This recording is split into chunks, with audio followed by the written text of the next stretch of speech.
don't want to take the bike. I don't want to take the bike. Sinshaka gufata moto. I don't want to take the bike.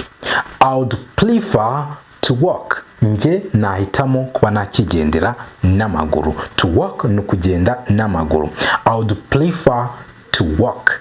I would rather live in Texas than in New York. I would rather live in Texas than in New York. Nje nakiturira muri Texas aho kugira ngo nture muri New York. I would rather live in Texas than in New York. Hello, ladies and gentlemen. This is Learn English Fast. Aha ni kuri Iga Kuvuga Icyongereza. We teach you in a way that helps you learn and start speak what you are learning. Tukwigisha mu buryo wiga ugatangira no kuvuga ibyo uri kwiga. Today, my friend, we have another new lesson. Uyu munsi tubafitiye irindi somo rishya. We are going to be learning would rather, would prefer and had better. Ibyo nibyo tugiye kwiga kwa ari bitatu. Uraza kubisobanukirwa umenye ngo would rather tuyikoresha hehe, would prefer tuyikoresha hehe na had better tuyikoresha hehe. That is what we are going to be doing. So stick around, my friend. Before we do that, I want to tell you that if you want to learn English with us, we can teach you wherever you might be. Aho waba uri hose twakwigisha niba ushaka kwigana Icyongereza natwe. How? You can ask me that. Wambaza ngo ese twabigenza gute? My friend, we teach you via Zoom. Twigisha dukoresheje Zoom. Zoom ni uburyo bwiza ushobora kuba wakwiga igihe ubonera umwanya cyangwa se ahantu uri hose. So if you are in USA, Canada, Europe, or any part of the world and you are struggling to speak English, we are here for you. Niba uri muri Amerika, muri Canada, muri Europe cyangwa se n'ahandi ku isi kuvuga Icyongereza bikaba bikubera imbogamizi, you are lucky you got to know us. Umunyamahirwe kubera yuko watumenye. So my friend, if you want to learn English with us, you can use our number 078093112.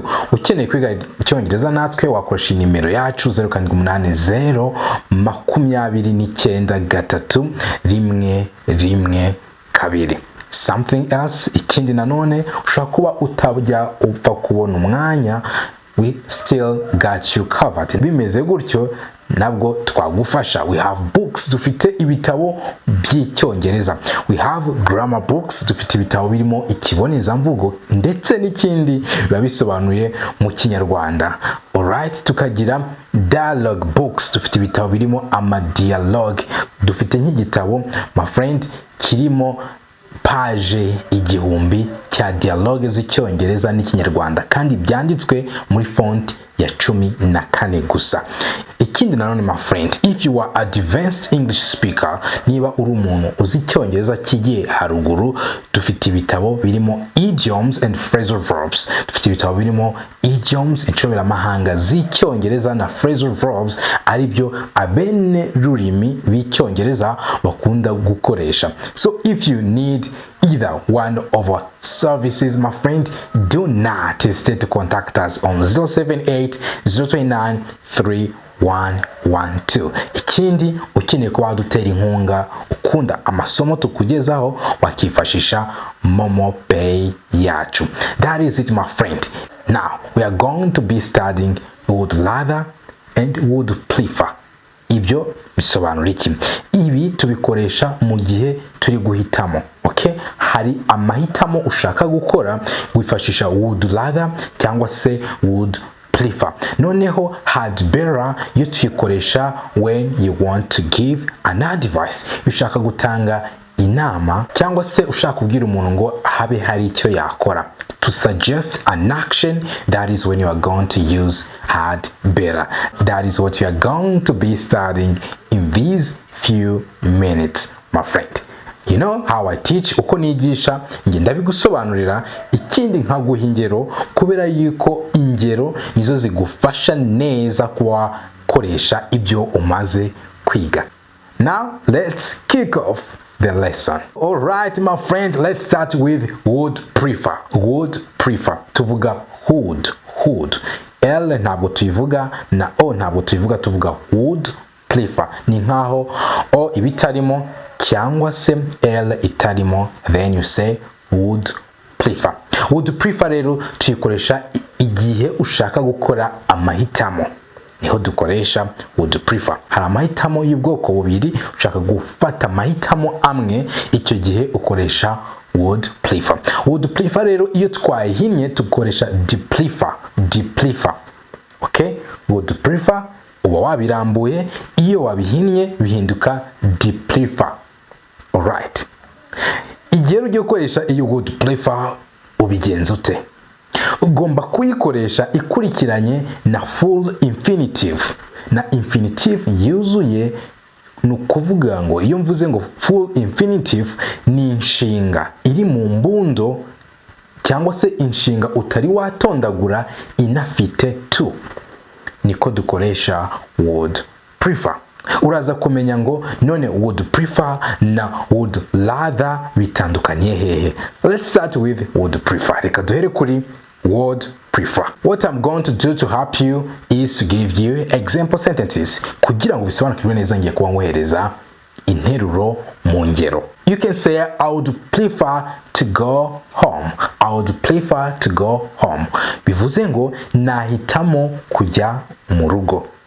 Example, nk'urugero, umuntu ashobora kuba yakubaza ngo ese ari kujya mu kabari no kujya mu rugo uhisemo iki, cyangwa se ushaka iki, ukamusubiza ngo I would prefer to go home. Nge mpisemo kuba nakigira imuhira.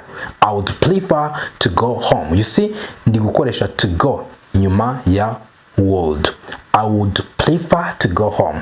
Nabihinnye navuga ngo I'd prefer to go home. Kandi iyo bavuga Icyongereza impine nizo zikoreshwa cyane. I'd prefer to go home.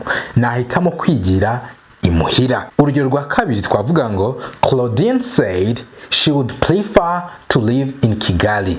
Claudine yavuze yuko yahitamo kwibera i Kigali. Claudine said she would prefer to live in Kigali.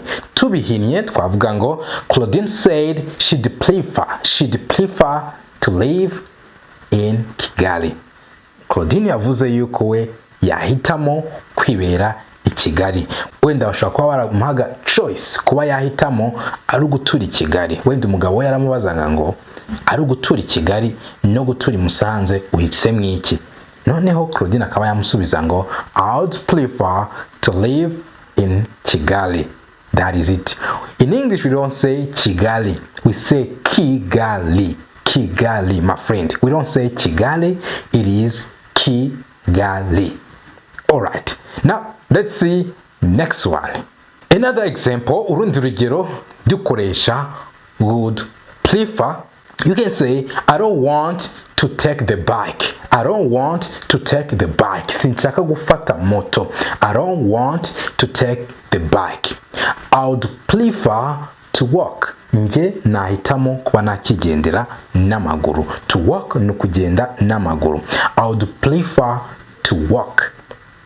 Nabihinnye avuga ngo I don't want to take the bike. I'd prefer to walk. Nge nahitamo kwigendera n'amaguru. I don't want to take the bike. I'd prefer to walk. That is it. So my friends, I want to tell you something. If you are learning with me, it is better that you have to repeat what I'm saying. Byaba ari byiza ujye usubiramo ibyo ndi kuvuga. Try to imitate me. Ujye ugerageza wigane uburyo mvuga.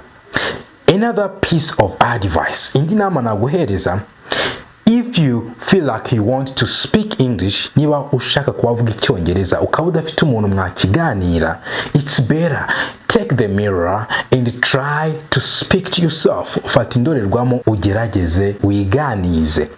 My friend, gusara no gushishikara. No kwicyongereza naho nuko rero ugomba gushishikara cyane.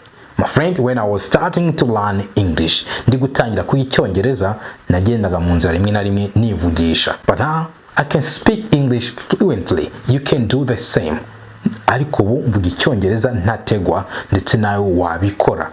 I believe in you, my friend. Nge nizeye neza yuko wabikora. Another example of would prefer. Urundi rugero guko akoresha would prefer. Umuntu ashobora kuba yakubaza ngo ari kugira ngo tuguhe contract no kugira ngo ube waganira na boss, urumva uhisemo iki? Ari kugira ngo tuguhe contract cyangwa no kugira ngo ube wavugana na boss, uhisemo iki? Ukamubwira ngo I would prefer speak to the boss. Nge misemo kuba na manza navugana na boss cyangwa se misemo kuba navugana na boss. I would prefer to speak to the boss. I would prefer to speak to the boss. Now, are you able to use would prefer? Ese ubu ushaka wakoresha would prefer? Okay? If you can use would prefer, I'm asking you to write one sentence in a comment. Uze kwandika interuro imwe muri comment kugira ngo nze kumenya niba wamenye gukoresha would prefer. That is it. Ikindi nanone hari igihe usura abantu bakaguhitishamo ese ari kuguha inzoga no kuba twagutekera ibyo kurya, uhisemo iki? And then ukaba wabwira ngo I would prefer to eat. Nge mpisemo kuba mwampereza ibyo kurya. I would prefer to eat. Nge mpisemo kuba narya. That is it. That is how we use would prefer.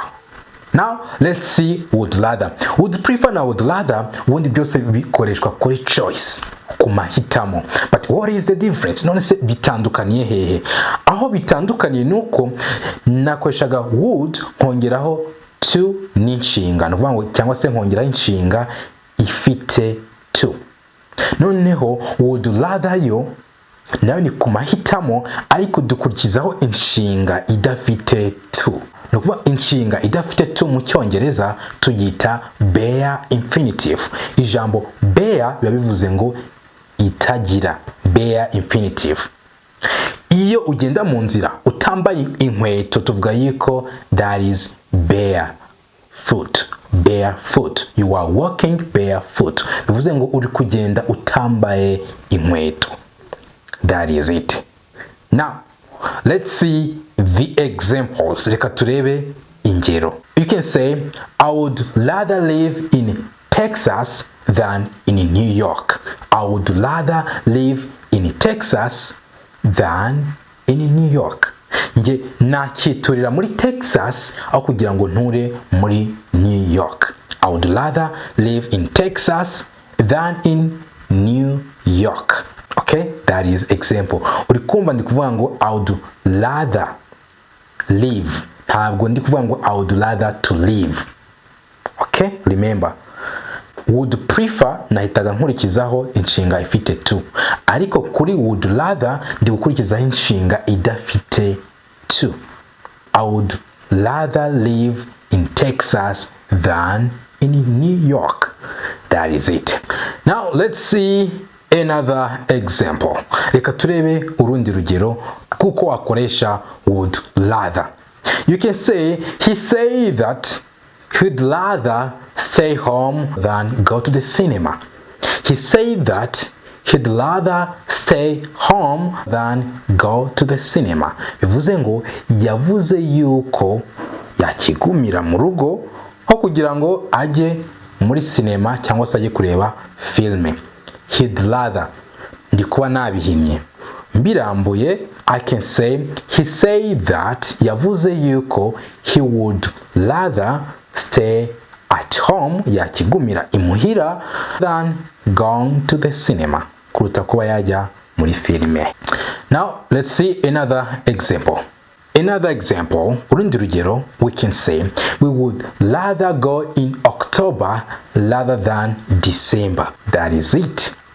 So nabihinnye nkavuga ngo we'd rather go in October rather than December.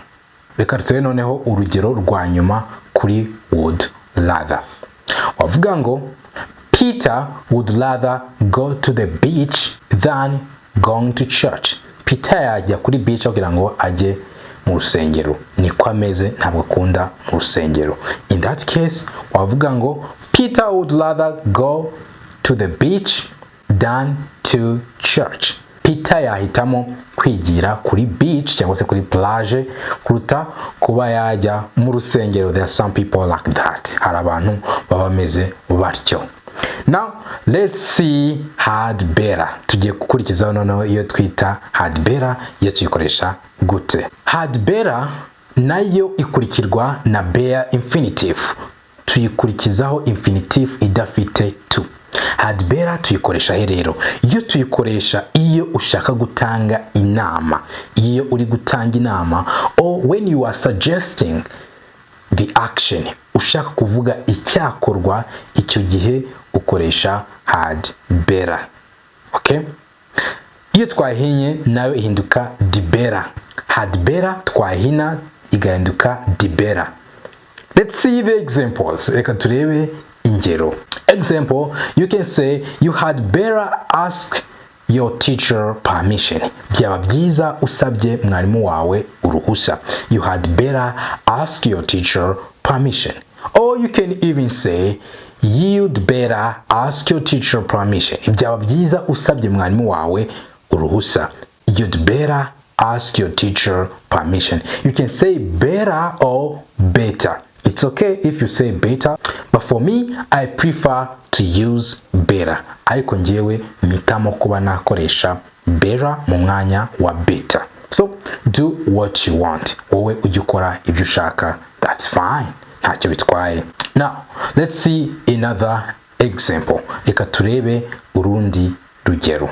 Urundi rugero ushaka kubwira umuntu ngo they'd better check if the children are sleeping. They'd better check if the children are sleeping. Byaba byiza barebye niba abana baryamye. They'd better check if the children are sleeping. Nabirambuye nkavuga ngo they would better check if the children are sleeping. That is it, my friend. Now let's see the next example using had better. Reka turebe urundi rugero ukoresha had better. Another example, you can say you'd better go to see the doctor. You'd better go see the doctor. You'd better go see the doctor. Biravuze ngo byaba byiza ugiye kubona na muganga. Hari igihe ubona umuntu ukabona ararwaye ariko ntabwo ari kujya kwa muganga. In that case, you would tell the person, uzabwira umuntu ngo you'd better go see the doctor. Cyangwa se you would better go see the doctor. Now let's see the last example. Reka turebe urugero rwa nyuma. Another example, you can say if Alice want to get a job, niba Alice ashaka kubona akazi.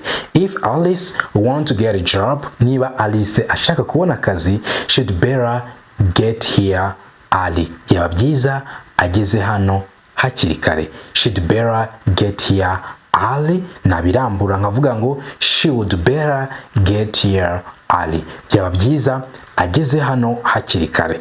That is it, my friend. So if you want to learn English with us, do not hesitate to contact us on 078-029-3112. Ukeneye kwiga icyongereza natwe ntutinde kuduhamagara kuri 080-029-312. We love you, my friend. Subscribe, share the lesson, and give us a like if you like our lessons. Niba ukunda masomo yacu, ujye uduha like. That is it. We love you so much.